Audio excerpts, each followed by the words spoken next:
Greetings, Goddess Body Mind Spirit community. This is your Goddess Guru, Tyra Omilade, here to share a word of inspiration with you on your path to self-realization and self-mastery. I'm in mom mode, so I decided let me keep this mama on the go. Anyway, happy Libra new moon. So happy to make it this far this year. It's been a crazy year. I thought 2015 was crazy. I thought 2016 was crazy. I guess I just need to stay used to crazy, okay?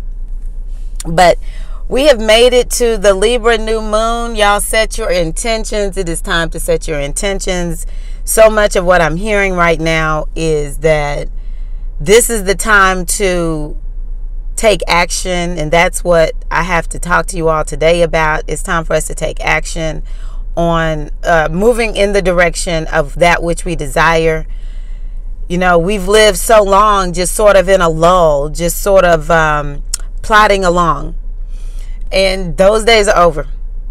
We need to all kiss that goodbye. It's a new day. The dawning of a new age is upon us. And just as a woman who is in labor experiences transition, I believe that's where we are right now. Baby, we don't have time to not move forward, because we have to do this thing now. So this new moon in Libra, every new moon we should set some new moon intentions. Bit by bit, I made a video about how we can connect with the energy of Ochozi. Bit by bit by bit. You know, everybody has an area of their lives that has to do with their daily routines.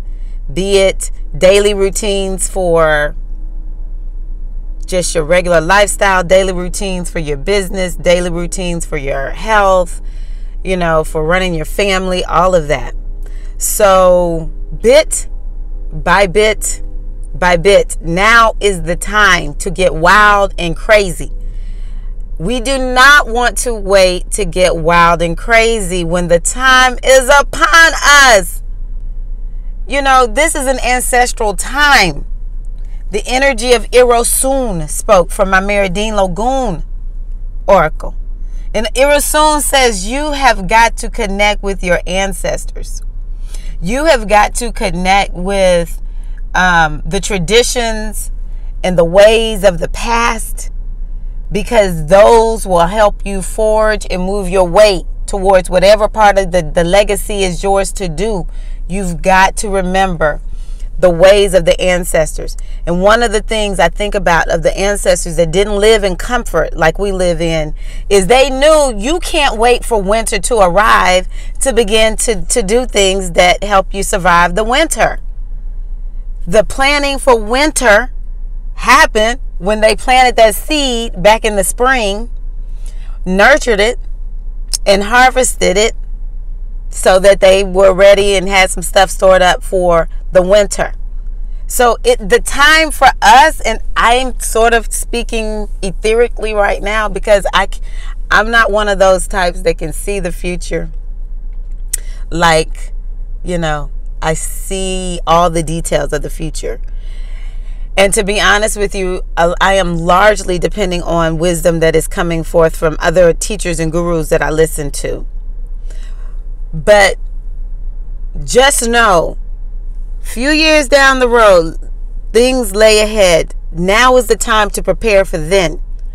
We can't just keep living day by day, living for the day. We can be present in the moment, but it has to be present in the moment knowing that the vision is what lies ahead. And so that's why having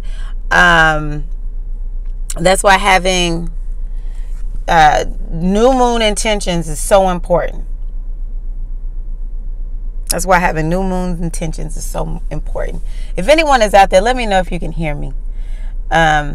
Anywho, so the new moon in Libra, Libra's always about relationships, and so we need to be thinking, do we have the relationships in place that most benefit our lives? Do we have the relationships in place that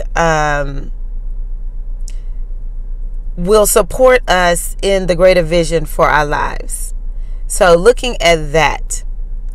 Also, what the astrologers say is that the new moon in Libra is opposing this Uranus in Aries, which is so perfect with the oracle, because Herakahuti Hetep from my Metaneta oracle is the oracle that spoke, or the energy that spoke for this new moon, governing this new moon.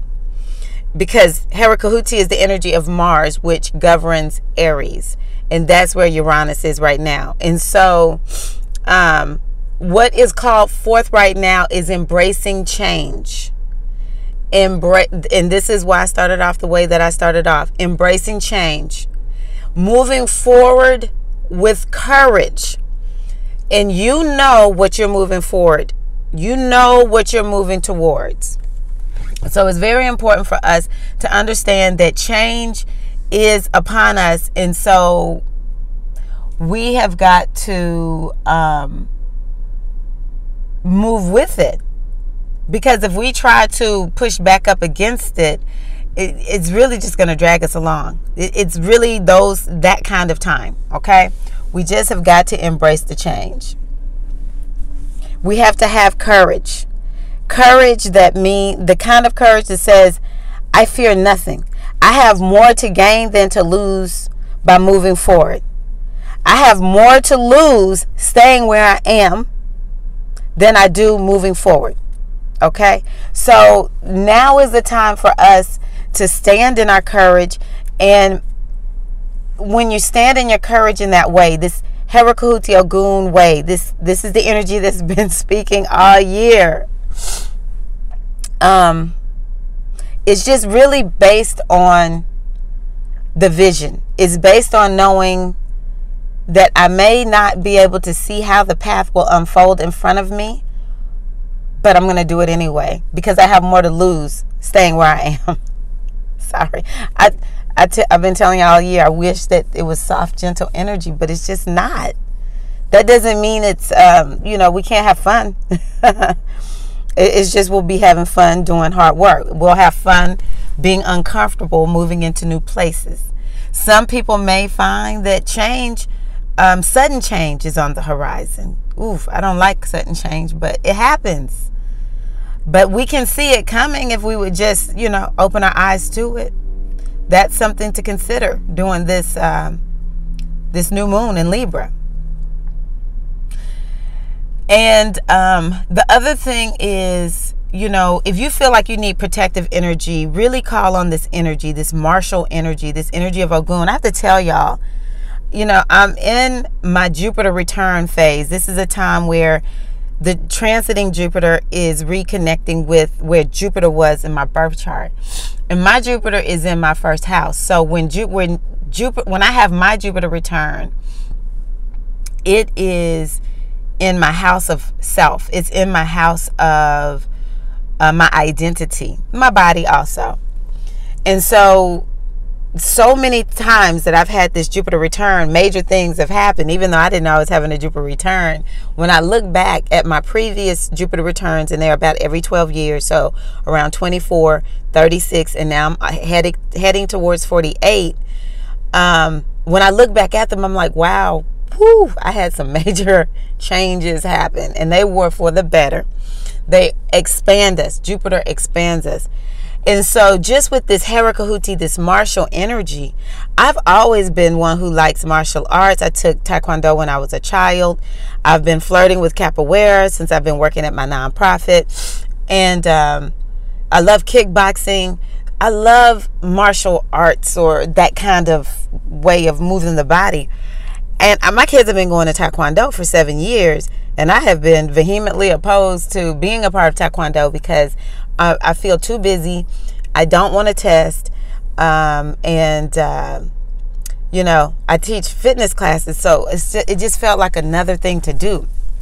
But I've been feeling like I need to join Taekwondo. And so I'm seriously thinking about joining Taekwondo. Just because, number one, I feel it in my spirit. I have a deep relationship with Mars, with me being a Scorpio rising. in other ways too, actually. But also that safety factor. I feel not so safe some days. And so we have to call on this energy of Ogun, Herakahuti, Mars to surround us when we don't feel safe. We have to work with it. The other thing that I want you to think about is, you know how we want to be protected spiritually and all of that kind of good stuff. How do we receive divine protection?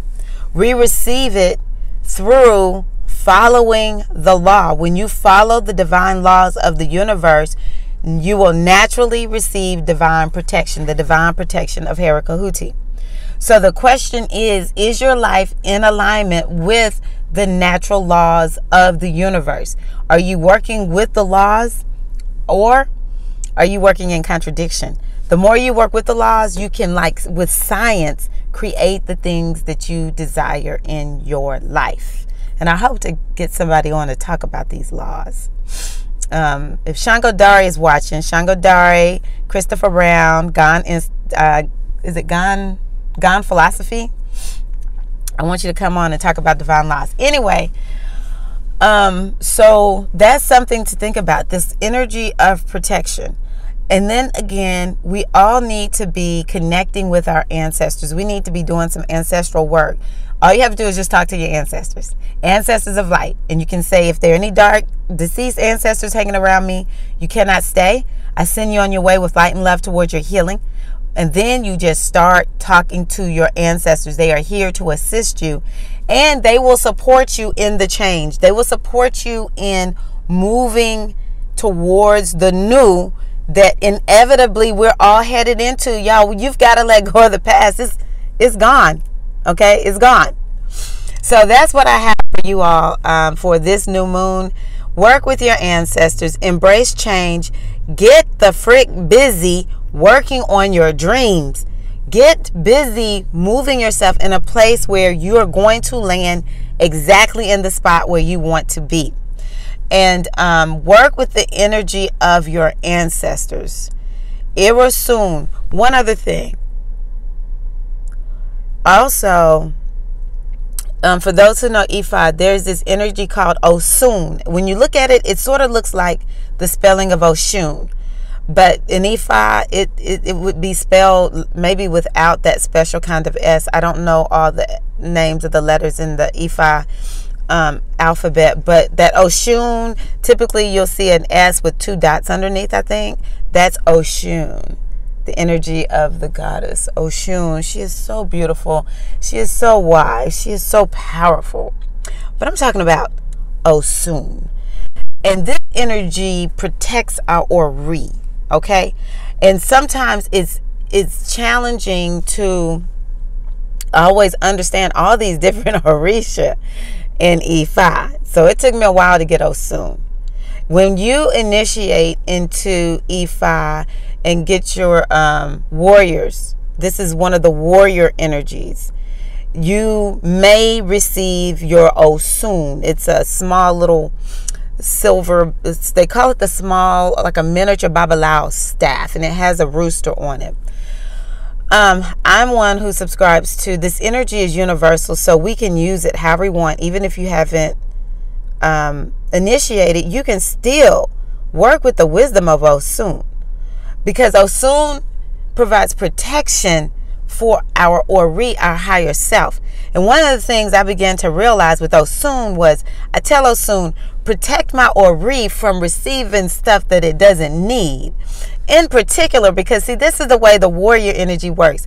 It will protect you from the enemy without as well as the enemy within.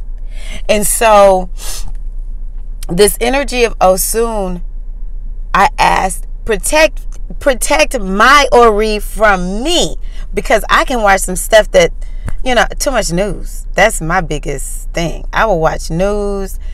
Sometimes I will look too much at commentary on different places on the internet, and then of course I'm starting to get mad. I'm seeing other people's words, and it's like you can't unsee stuff. You can't really unthink it. You can try to block it out, but it gets there. So we want to work with this energy of Osun to assist us with protecting our Ori so that we're receiving into us what we need in order to keep ourselves spiritually grounded, to keep ourselves centered, and to keep our minds in sync with our higher self so that we know what the heck to do with all this change that's upon us. Okay? It's time to get uncomfortable, y'all. It's time to get uncomfortable. But when you get uncomfortable, you can land in a spot of new comfort that is amazing. This is your goddess guru, Tyra Omilade. Hoping that this has assisted you. Please like the video, share the video with people who you think could benefit from this. If you would like divination to assist you on your path to self-realization and self-mastery, please visit my website. I would love to divine on your behalf. Wishing you all a happy Libra new moon, and looking forward to hearing about all of the wonderful manifestations that will come forth in your life for the good. Peace.